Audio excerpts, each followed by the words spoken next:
আমার কোনো এক ফলোয়ার্সের সাথে ঠিক এভাবে খাবো ইনশাল্লাহ। কাঁচামরিচ, মুরগি পুরা, আর হলো ফিঙ্গার, আলু দিয়ে, আলু ভাজার পরে এটাকে ফিঙ্গার বলে, এটা হচ্ছে ফিঙ্গার, এটা হচ্ছে রুটি, এটা হচ্ছে মুরগি পুরা, এটা হচ্ছে মরিচ। আজকে রাতের খাবার, গরিব মানুষ, গরিব খাবার, টেস্টই আলাদা। গরিব খাবারের ভিতরে কিন্তু টেস্ট আছে, সেই মজা, সেই স্বাদ, সেই টেস্ট। আপনাদের দাওয়াত রইল কোনো একদিন আপনাদের সাথে ঠিক এভাবে খাবো, সেই প্রত্যাশা করছি। এবং আপনাদের প্রতি আমার দোয়া ভালোবাসা থাকবে। এবং যদি কোনোদিন সময় পাই আমার কোনো এক ফলোয়ার্সের সাথে ঠিক এভাবে খাবো ইনশাল্লাহ।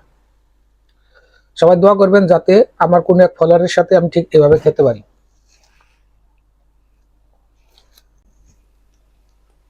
ভালো থাকবেন, সুস্থ থাকবেন, আল্লাহ হাফেজ।